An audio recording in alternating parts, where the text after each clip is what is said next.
A great matchup in week 2 as these two young offenses, the Green Bay Packers and Atlanta Falcons, go up against one another with two extremely good defenses as well. All around, this should be an amazing game, especially with both of them coming off very impressive victories. Packers beating the Chicago Bears, I think now 9 times in a row, I believe. And then the Falcons beating their division rival and the rookie quarterback, Bryce Young. Ryan, coming into this game here, I'm very excited to be a Falcons fan and the optimism moving forward. I think we're at a fun time in the next couple of years. It'll be a lot of fun. Really love the performance of the defense. But this is going to be a new test, I feel. Watching that Green Bay game, they just looked solid. And with Christian Watson. Yeah, that to me is going to be kind of the key to this game. I will talk a little bit more about the Packers on the defensive side of the ball, but offensively, I think the Falcons could give the Packers some fits, especially if Christian Watson is not in this game, because we did see they do like to air out the football, right? They threw for 245 yards against the Bears, and definitely were hitting some big plays to Romeo Doubs. I believe Luke Musgrave had a nice long catch as well. So they're spreading the ball around. They have a lot of weapons, and Christian Watson was not there in week 1, and they still were doing that. So I can only imagine what they'd be trying to do with their best receiver in the lineup as well. And on the flip side of that, the Falcons, I think Jesse Bates had 2 interceptions in week 1, and they only allowed 146 passing yards. So the Falcons look to have addressed a lot of the problems that they were having on the defensive side of the football. And so this is going to be a really intense matchup. To me, the X factor is going to be if Desmond Ridder can find a little bit more success this week. Just not that he didn't have success last week. It's just that they didn't really ask him to do a whole lot. What they did give him was pretty easy stuff. And so, to me, I think the Packers are going to line up. They only allowed 122 rushing yards to the Bears, who, believe it or not, I think were top 10 in rushing yards last year, mostly because of Justin Fields' ability in the middle of the season to get out of the pocket. But still, only allowing 122 rushing yards to that Bears offense, I think, is pretty impressive. And I think they're going to force Desmond Ridder to be the one to beat them come this weekend. Well, and so that's what, as a Falcons fan, I was watching that Packers-Bears game because we're going to end up playing both those teams. And I was trying to think of, is this the Packers looking much better than we expected, or the Bears looking much worse than initially thought, like with all the offseason trades and everything and acquisitions? I think it's definitely a combination of both. I don't think the Packers are much better.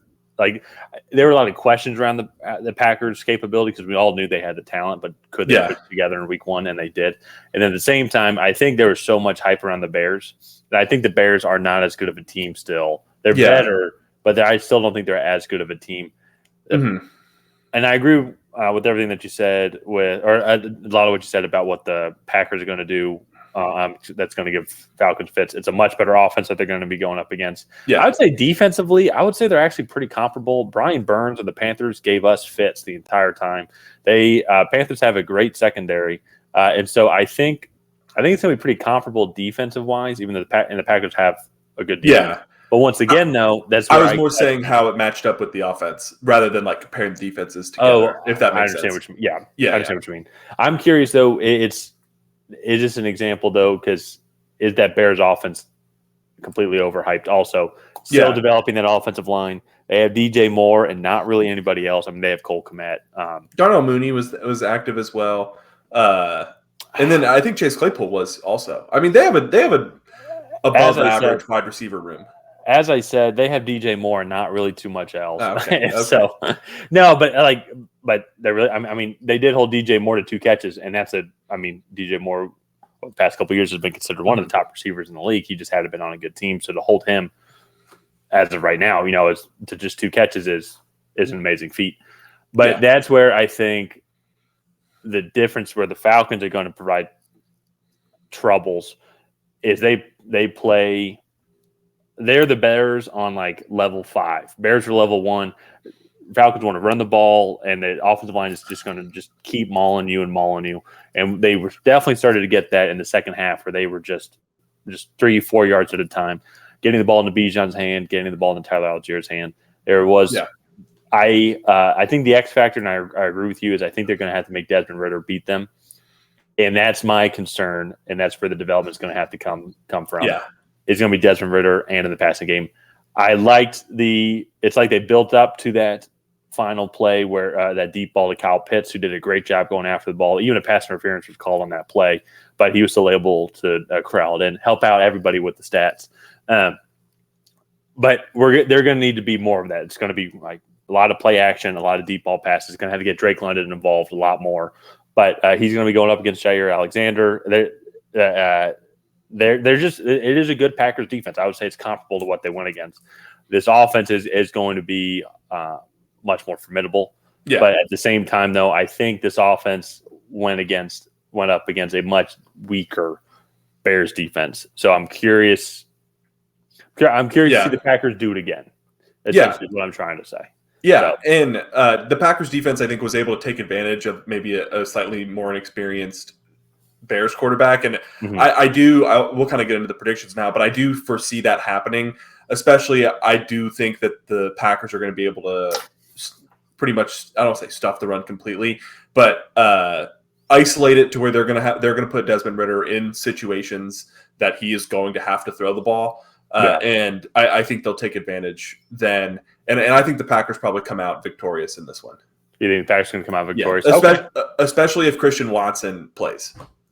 Yeah, that's going to be the storyline to watch. Another one, too, as well. Aaron Jones, he had a hamstring injury. He didn't come back into the game, but they were also up about 20 points. Yeah. So I see why you wouldn't want to even risk it, and there was no issues really with them moving the ball offensively. Quay Walker is another one. I was reading potentially he might be in the concussion protocol, but that is just a storyline to watch, and that he was evaluated for a concussion during the game. So we'll just have to monitor that. I think just for fun, I'm going to be rooting for them anyways. I'm going to go with the Falcons here. This is one my expectations are high for the Falcons. I have to be division winners, and at minimum, also to make the wild card. And they're going to have to beat a team like the Packers, who I think now will be contending for the division between them and the Lions and all our true wild card contenders. And so this is going to be this is the playoff team that they had been building over the past couple of years. You go and you spend a lot of money in free agency on this defense for this exact game. I think this is a momentum building game. I do think Desmond Ridder is going to improve on his performance. We saw last year during his couple of starts that he did keep improving from his first start of week 15 all the way to week 18. So I think I think he's going to keep improving. I think he is going to have a better performance. Now they have a week's film against the Packers as well, and also with themselves on where to improve.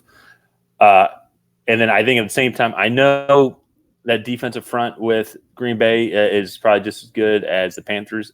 And I think it's just going to be the same thing. The way the Falcons play is they're just going to run it down your throat, kind of lull you to sleep. And then that's when those deep balls are going to come into play. One of the things that I thought the Falcons did really well was get the ball horizontally. And then, as you said, they set up that deep seam pass to Kyle Pitts at the end of the game. And so to me, I think that is a threat here. But I do think Packers, Jair Alexander on the outside, he will most likely take Drake London out of the game. Quay Walker, if he's able to play, had a pick, and he looked really solid in his time in the game.